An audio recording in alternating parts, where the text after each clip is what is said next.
This is Hacking the Afterlife podcast with Jennifer Schaefer. Jennifer! Hi, Richard. How are you? I am fabulous. How are you?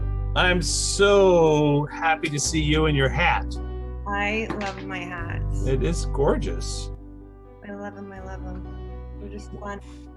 Well, what I also love about our podcast is here we are, haven't spoken since last week, and our podcast is outside of time, you know. I mean, we might as well be in, whatever, Rangoon. Sorry. And that's quite all right. And I know we don't have a lot of time today, but I just wanted to reflect on the fact that we've had some very interesting conversations in the past few weeks of people just knocking on our door, showing up, and wanting to elbow their way into our classroom.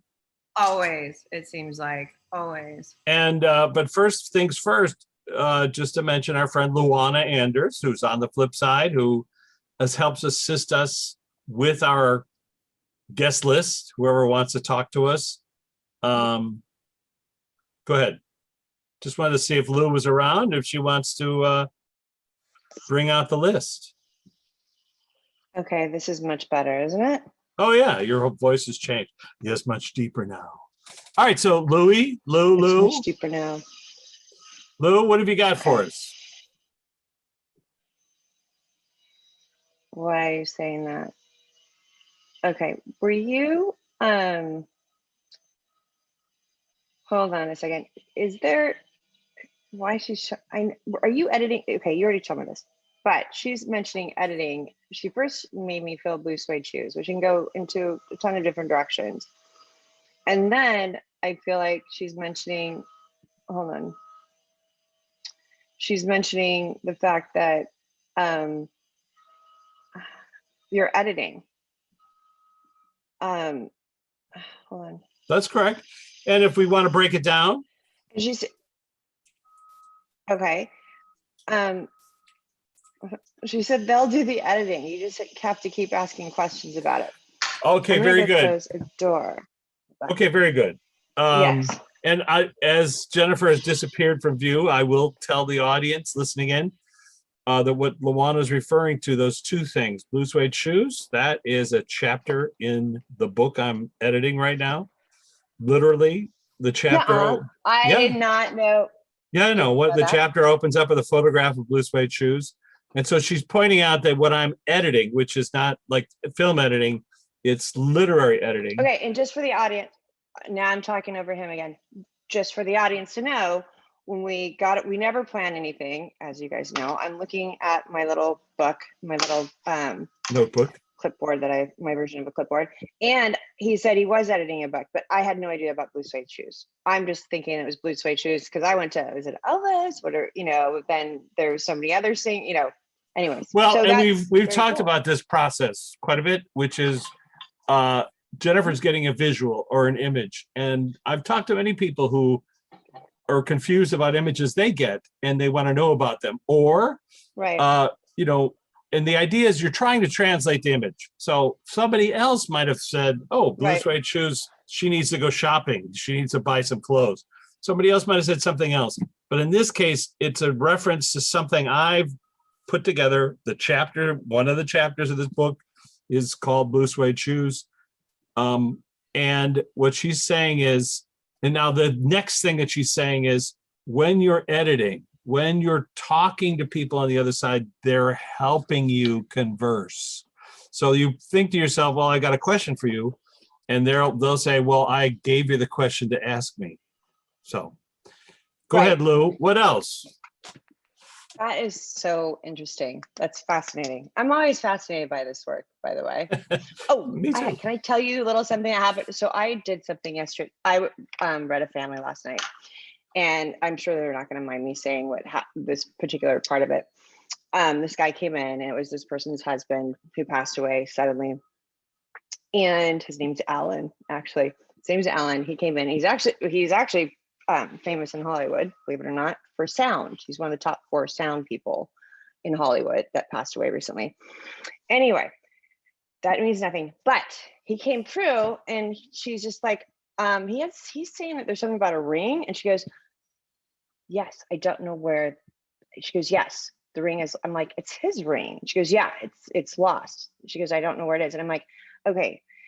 And I tried not to make it morbid where I saw a clear plastic bag with some items in it. And I said, and then I'm being shown it's not in that bag. So I, of course, went into my investigative side, because I've never seen it. Whenever this happens, I'm like, okay, was it the nurse? Was it did he die at home, or was it with the healthcare practitioner? And blah, blah, blah, whatever it is. And I told her, I said, it wasn't in there. She goes, yeah, it wasn't in there. And then he started showing me other stuff, and I started going into my investigative side. And this is what I want you guys to understand too, audience. When you start thinking too much, you lose it. You lose what they're trying to give you. And so I'm just like, you know what? I'm just gonna have to wait because he's just kind of being a pain in the ass. And they all started laughing because that's exactly how he was. Then I went back and he told me, he goes, I lost it before I died. So he already lost his wedding ring, but she didn't know. I see. Oh, so they weren't even aware of it. Nobody took it. Nobody took it. She goes, oh, I was asking him for 2 months before. Where is his wedding ring? Didn't think about it. And then he dies. And then we don't have a wedding ring. And like, he said, stop looking for it because he doesn't know where he lost it. But it was just the funniest story, but again, I'm trying to use this as a teaching moment, and I hope you're not lost. I would be listening to myself, but that's a whole different story. Pay attention to when you get information, and as Rich has taught me throughout the years, do not judge it. Because the second you start thinking about it or putting your own equation to it or putting your own thoughts to it, you're going to lose the message. You'll get bits and pieces. I've done it enough to know, okay, when I'm working on a crime scene with someone, if it starts getting fuzzy or blurry, or if it takes too long to get the information, I'm like, it's called like an energy blitz. I just cut it off and I wait until I have fresh eyes the next day, or I wait a few hours that night. Don't get frustrated if you're not getting something the way that you want to get it, the way that you want to receive it. Be patient, go back to it later, because if you want something so bad, it's not allowing it to come in. And I know that people get stuck on that, and you probably have heard that as well. Yeah, I was just on Quora, I answer questions about hacking the afterlife, and that has come up quite often, which is people really want to talk to their loved one, but almost always they want the questions answered that are bugging them. And so they spend a lot of time like, why did you, or why did this? And what I try to say, and I learned this from you, of course, which is just allow what's happening, be present. So how are you is a much more interesting question to ask than why did you screw everything up, or why did you leave me? How are you? Who greeted you on the other side? Try to start the conversation, or try to create a conversation so you can actually converse. And this is why, I say to people, don't expect to hear the answer to your question, but you might get a visual. So Jennifer just gave a perfect example, which is where's the wedding ring? And she's seeing a plastic bag that's empty. Anybody could make up anything around that, but eventually she came to the conclusion, oh, he's showing me that it wasn't there because he had lost it a long time ago. Right. And now, that the plastic bag represented the belongings that you get after someone passes. Right. And this happened in my own life, where when my parents, when my mom passed away, there were some rings. There were some, valuable rings and stuff like that, family heirlooms that went missing. And I went through the whole trauma of trying to figure out, did I screw up? Did I put it somewhere? And then the people who took care of the house, I went over and over and over. And this was 2011. And I put the question to people on the other side. And the answer I got was, before I met Jennifer, was they are where they're supposed to be. And that was such a profound thing to hear, because they had a great, strong connection to these heirlooms, these things, these items. But I heard clearly they are where they're supposed to be. And then with Jennifer's help, we figured out that the person who had stolen them was somebody who, whatever, there was a whole thing that theft changed that person's life. Whether it's completely accurate or not isn't important, because I got the feeling of, okay, on the other side, they're fine with it. Don't worry about it. Let it go. It's Yeah. fine. Don't be connected to that. Where is my thing? That And that's, yeah. And every time, so, and also you guys, anytime you put your parents in a home or you have people come in, replace their belongings with fakes. Do not take the That's a real good- ones. Take good- the real ones, good lock tip. it up in a safety deposit box, or put it with your, wherever you feel it's safe. Why didn't you tell me that before? It's a huge, because I didn't know you before. Yes, It you is did. Previous it is a- lifetimes. Yes, many times over. But it is a huge racket. It Yeah, is yeah. You something just that, don't think about it. it's awful. Yeah. But All right. I hear that over and over. Let's again. go. That's was great just a fun advice. story. That was just a fun story because I've never had someone admit to like, no, dude, I lost it. I That's lost funny. the rig. Brilliant. So All right, go Luana, what would you like us to chat about today? Or who? With? They're saying Scotty, and so I of course thought of Scott DeTamble. Well, let's Yeah. ask Lou, which Scott are you referring to? Is it somebody that Jennifer and I know, or is it somebody that you know that you knew a lot of Scotts? It's somebody that you know. Somebody that I know. Yeah. And is it Scott DeTamble, Lou? Or another Scott? No, it's Scott DeTamble. I did see a picture of him in my mind, but I know him too. But they're saying, yeah, it has to do with Scott DeTamble. That's All right. interesting. Let's talk about that for a moment, Scott, for those tuning in. Okay. What? Okay.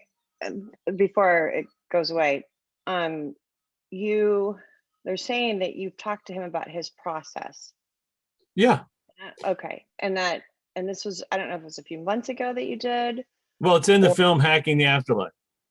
Okay. Hold on.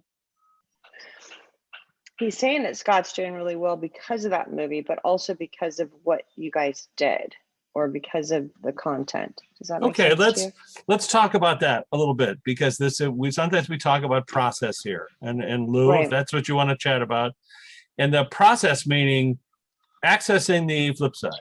And as people know, Jennifer and I have worked in this unusual way, her being a medium, and as I like to point out, mediums filters are a little different. They can Right. bypass the blinders that we wear. They don't. So they get to see more of their vista than we do. That's just a simplistic way of putting it. Scott's a hypnotherapist. He was trained by Michael Newton, quite a few other hypnotherapists, and he teaches. He has a teaching method of how to do past life regression. And Scott's a virtuoso, as I call him. He's at lightbetweenlives.com. And I've worked with him quite a bit. And he appears in the books because, of course, he's sometimes the person doing the hypnotherapy, and he's in the film demonstrating, because it was filmed during one of his teaching workshops, where he's demonstrating the methodology of talking to someone and repeating what you're saying to help them to access what they're trying to speak about. And in the Right. film, there's a fella from Ventura. I can't think of his name right this second, but he recalls his life planning session, which is very precise and very detailed. Wow. So it's him, Pat Pothier. It's him seeing the process of how he chose his lifetime, of the things that he wanted to learn, and how he talked about it as if going into a library and going through microfiche files and then looking at all of his previous lifetimes and go, well, I need to work on this. I need to work on that. Okay, in this life, I think if I do this and this and this will help me to. And then when he presented that to his counsel, he describes this moment where he's like at the Hollywood Bowl, where in the front row are all of his counselors, and then behind him are all these thousands of people who are going to participate in his lifetime. Wow. Meaning, Wow. Yeah, And the what- visual is amazing. and when I try to reinforce or to mention about that repeatedly, is that we all have not only teachers, not only a guide, not only classmates, but all the people that have agreed to participate in our journey, our play. Right. They've all volunteered. I'll play Crazy Uncle Pete. I'll play this person in your life.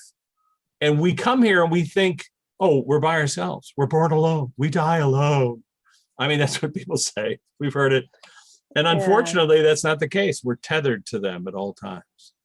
So, Lou, is that what you want to talk about? That process or something else? No, she wanted to talk about that process, but she also she's talking about the condensed version that you do. Oh, okay. That you call your coffee stops, or that how you put somebody in, really, like you did with Dr. Drew. By the way, has he seen the film? I probably has. He's been really busy. I have no idea. I'm not sure. I love that. He's such a busy guy. And of course, I excerpted some podcast that we did together where he went to visit his counsel. And the whole time he was saying, what are you talking about? Who's my guide? I don't know who my guide is. And then I said, well, your guide knows who your counsel is. He's like, what's a counsel? I said, it doesn't matter. Ask your guide. Can we visit your counsel? And then suddenly he says, oh, we're in a room with these. Yeah, it's fascinating. I mean, it's an amazing thing, especially because he's a skeptic. He remains a skeptic. Mm-hmm. After the session, he said, or after the podcast, he said, I think you hypnotized me. Like, whatever. Anyway, what Luana is saying, correct me if I'm wrong, Lou, is that this idea that we can all access the flip side just by asking simple questions and allowing the answer to come forth and not judging it negatively. Correct. So how can people do that, Lou, without me? She's saying that if I'm hearing this correctly, you have to find peace. So whatever that looks like to you, you have to sit there. So okay, thank you. Not having distractions, not having, set the stage of peacefulness. Right. So that's usually, and this is just for starting out. Eventually you can be in a crowded room and do it if you wanted to. I do it all the time everywhere, but that's been because of lots of practice. When I first started this work, I had to have everything quiet, because what happens is your mind takes the longest to quiet down. And once you master that part where you allow versus trying to force it or wanting it or whatever it is that you do, which is, by the way, super, super normal when you start asking questions. Okay, show me again. Thank you. It's sometimes better. You know how people have seen my little, clipboards or whatever. It's sometimes better to write. So write down the question and then see what comes in, because having that takes away that's so smart, the outside noise. Because you're focused. So, because you have something. Yeah. Like I usually, they talk about it, even Tyler Henry talked about it, how it's basically his conscious mind being busy why things come in. So that way you can focus on that. Right. And so doodling is very normal for many mediums. Well, Luana, let's ask Lou this question. So does it work both ways? So in other words, I'm in a room or wherever it is, I've got my list of questions that I want to ask my friend or pal on the flip side. Do they have to focus as well? Do they have to sort of shut down or slow down their frequency to be able to access us? She said, no, they just need permission. Us giving them permission to talk to us allows it to happen. Okay. Let's talk about that for a second. Okay. You need to give. Well, I just love the concept. I mean, to me, it's a very unusual concept. You need to give permission. So when you say that, of course, then there's the alternate, which is you say, no, I don't want to give you my permission. And that's, if I may, it's this idea of a religious thing that people have, or vampires. You know the story that a vampire shows up and they're at your door, and the way the vampire lore is, they can't gain access unless they have Vampire Diaries. Well, go back to Dracula, the original. Team Damon. Well, I'm just saying, here's the point. You can't get in unless you have permission, you see? Right. So let me take this a different way though. So I always tell people that when if you have something, like you said, with religion or something that blocks you, if you don't believe it, the universe lets you think that way. Whatever you think is what goes. So if you ask them not to come in, the universe lets you think that way. It doesn't happen. Well, it also puts the filters, the blinders on, because you're saying, Right. no, I don't want You're to saying see no. that. Yeah. So you might have to just, thank you. What she's saying is you might have to just practice that. You know, What? just practice Opening up? And not Yeah. being afraid, because no one bad is going to come in and try to give you information that's going to help you. Well, especially if you're talking to a loved one and you're Right. focused on the loved one and you ask them a question. Now, we've seen this where a loved one says something funny or makes a joke or mocks you because you're so serious about this process. And that's why I Right. often say to people, try to think of it as a game. You're playing a game. And what is a game? A game is that the suspension of disbelief where you are pretending that something could happen and you play the game because the end result is the same. You're playing a game where you're talking to your loved one and they reveal new information. Everything's going to be okay. Everything's fine. The ring is hidden under and it doesn't matter how you got that. If you subconsciously always knew it, doesn't matter because you're getting this same information. So the point is, in terms of this process, pretend that it's possible to converse with people no longer on the planet. Focus on the ones you would like to speak to, and that allows you to block off anybody else that might be zipping by. And like last night when I did this group reading, you know, every single loved one showed me that every single person there asked them to be there, gave them permission, asked them to be there. Oh, that's fascinating. And they told me, one person got, you know, I'm like, somebody was in the water when they asked permission. And sure enough, she's like, I was swimming. I asked them to be there. Water's a conductor. So a lot of things happen when you're in the shower. You start getting thoughts. Nobody's looking at you naked in the shower, by the way, from Spirit. We talked about that last week.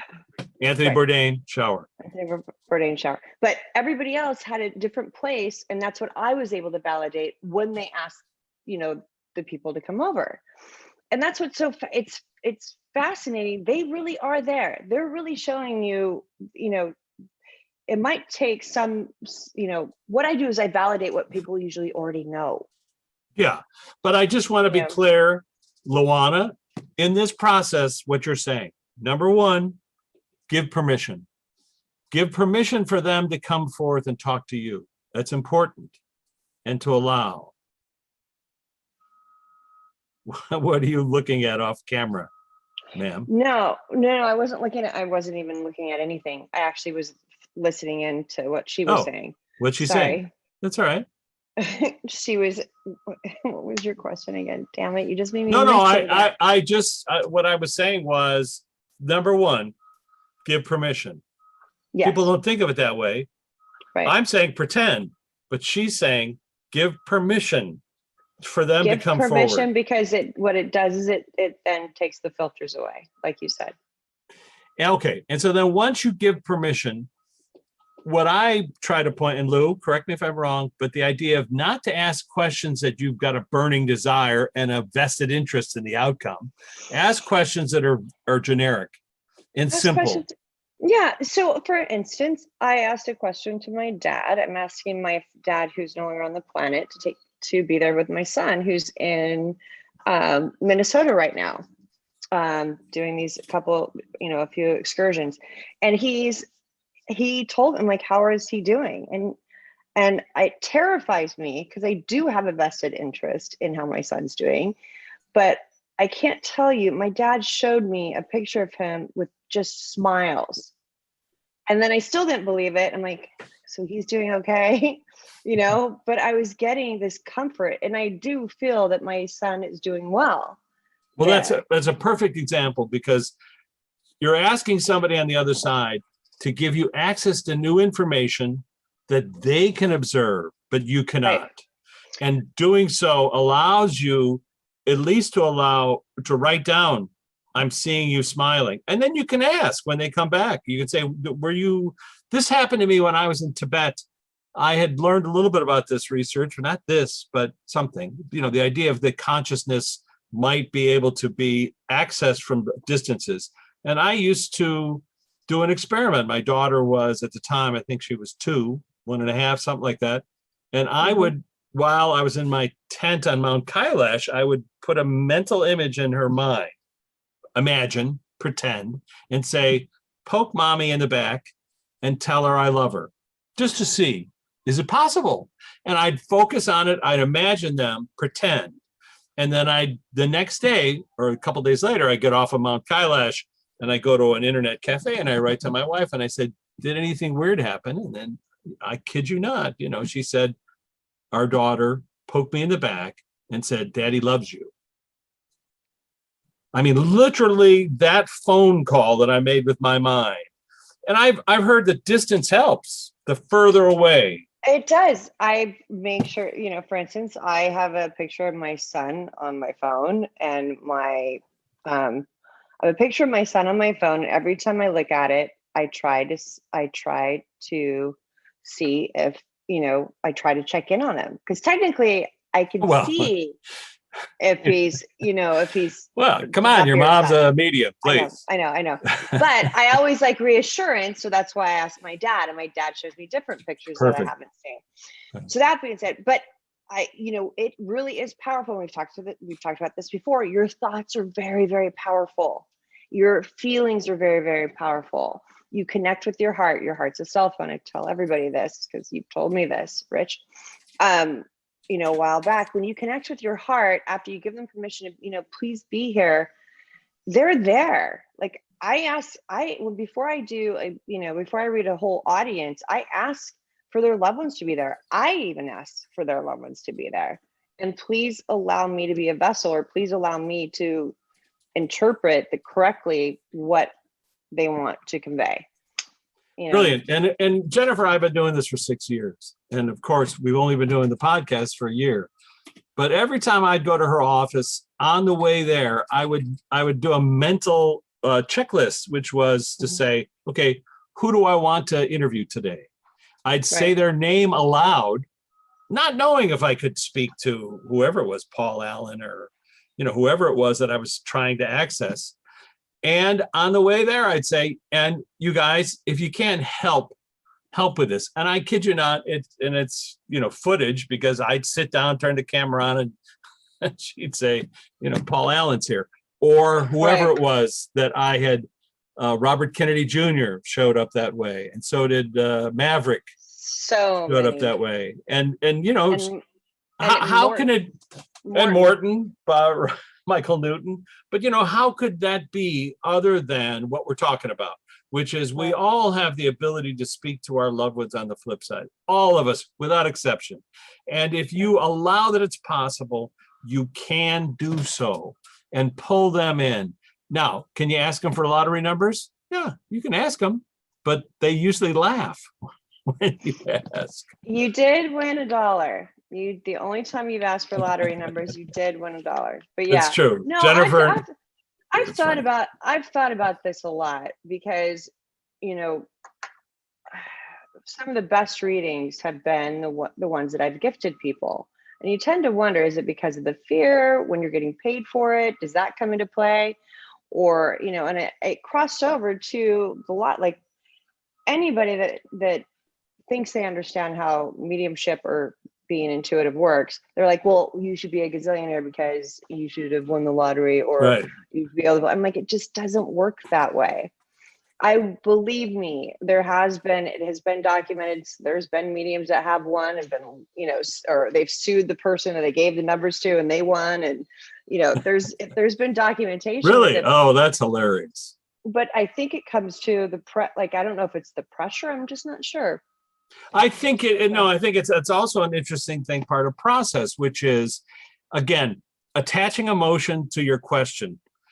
obfuscates Right. the question. It makes it a little harder, and the frequency is harder to access. And so it becomes this push-pull. I think you're absolutely right. I found this in a very strange way. My friend Dave Patlick and I used to go to Vegas together, and I discovered while I was playing cards with him or whatever we were gambling, if I counted up the amount of money he won or I had won, we'd lose it. And we just noticed that. And so we did this game of like, if he saw me counting, he would say, game over, let's leave. And I did the same thing with him, and what did we win? $200, something like that, paid for our trip. But it was this idea of giving to somebody else. And this also goes into this meditation of Tonglen. We've talked about it, give and take, where you meditate on healing someone else. It cures you. You're there thinking about healing someone, but it changes your emotional ability, your amygdala. So I think it's related. The frequency of selflessness, let's call it that, the frequency of helping, of just being pure about whatever it is you're trying to accomplish. A lot of times that's the thing that resonates. Let's ask Lou. Lou, is this accurate? Well, what the other thing that I was just getting with that is, you also have it, if that person was supposed to the person was supposed to win the lottery, is that, that's also something that comes down. Is that right? Possibility. Is that the possibility? Like we can gauge, like even with betting, sports betting, I do better if I just pick out the color. Like if I know the team, or if I know, because I love sports so much that if I know the team, it's going to be, again, there's that attachment. Once you have that attachment to an outcome, you kind of lose what's going to happen. It's that thread of energy. And this is, Lou, I want to ask you about this because this happened. The best babies, the best mediums in the world would be babies like on an island or something that know nothing, that have no like filtration. Right, no association. Well, Lou, Right. This is true. This is something that Lou and I used to do because I just, as an experiment back in the 90s, she had to go to Vegas a couple times for conferences. And I just on a lark said, just go down to the roulette wheel and play the following number or numbers. And every time she'd win. And then we tried it the other way. I was in Vegas and she gave me numbers and I won. But I couldn't, and I was working on the movie Limit Up. There was a soybean trader that came, and we were standing on the set, and I turned to him and I said, "You're going to Vegas tomorrow. Here's the numbers you should play. Play them in order, 1, 2, 3, whatever it was." And he called me up. He said, "I won 50 grand." So, but I can't go to the roulette table and pick a number. Can't do it. But if I go to somebody who's outside the venue and say, "Here's the number," I've done it with my wife. But Lou, you and I did it. So Lou, how does that work? Let's ask her. She's here. What's the process? What happened? What was going on? Interesting. Huh. She showed me literally like a string of energy popping over to Vegas. So she's showing me where it's coming from. Like let's say it's reversed. You're in Vegas and she's over here. And she's showing me, okay, show me again. Oh, the thread of energy, how it goes over on top and into it comes down and puts energy into that hand. Okay. If I'm reading this right. But then she showed me. Pick the roulette wheel because those are numbers. Right. And so then she showed me, if it was just you, she showed me all the crazy, like you picking the numbers. There's too many people there that are doing the same thing and how massive or constricting it is. So the idea that she's in the distance and it's almost like a Tesla energy beam bouncing off of, let's say, the stratosphere and down onto me, that's a direct connection as opposed to the sort of chaos of me trying to pick it myself. Is that it? Bingo. Okay. But then she showed me the numbers. Were those numbers given to you, or did you see those numbers somehow? Were they given to you? Did you psychically foretell what was going to happen? Do you know what I mean? And when you're away, just like I'm here, for instance, I have my office and this is my home office. I'm very fortunate. I love where I live. That's a backdrop. Cut it out. It is Kidding. not. You can see the trees moving. It's a good backdrop. It's not a backdrop. See, there's no, my head's not being weird. I can go like this. Okay. All right. Okay, I'm losing it. So it's now I lost it. Okay. Question to Luana was, what was the mechanism? Oh, that's it. So there's not that much. Sorry, she brings it right back. Sorry. Go ahead. So in my home, nobody's here. I'm able to get information and access information in a great way for people that are not in front of me. So I stayed home today and dealt with my home office again because I have 8 clients, but they're all virtual. And so I'm like, I don't need to pack up and go to my office, even though I love it so much.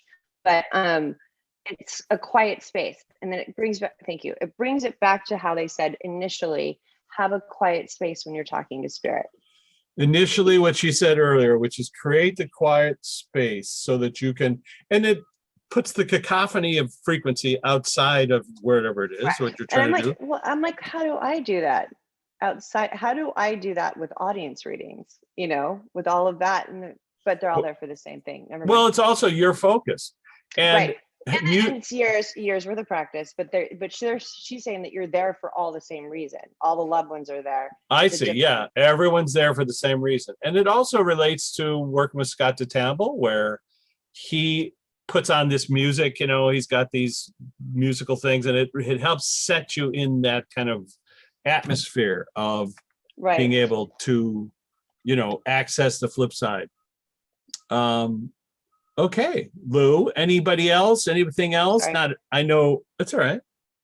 I know we don't have a lot of time today, but anything else you wanted to talk about, Lou, in terms of process or, I don't know, life stuff?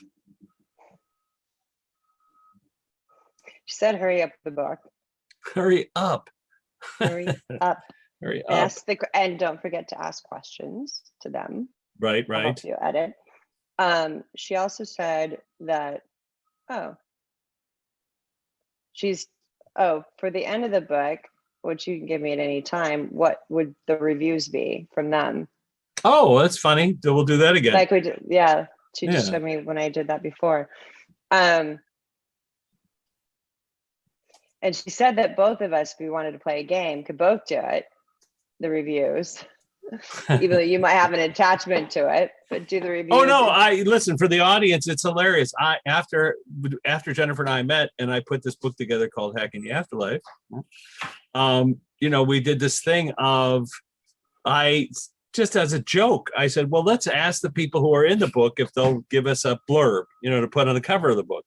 Robin Williams gave us Love, Love.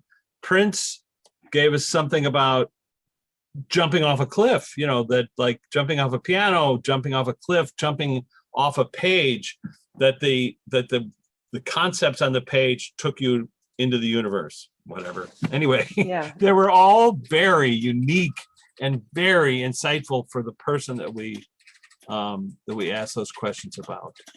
Yeah. So, and the other thing that she's saying is don't get frustrated. Just don't get frustrated.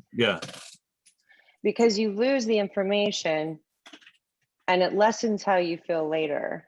Over time, you won't get frustrated. It'll become easier and easier for you to accept what's being given. So like for me, I didn't try, I was so afraid of being wrong because I was doing it for other people that it was challenging for me because I was it just took a lot longer. Now it's so much easier for me. Now I know that everything they say is correct. It's the way I interpret that could be wrong. Right. And so I just have to, fine tune it.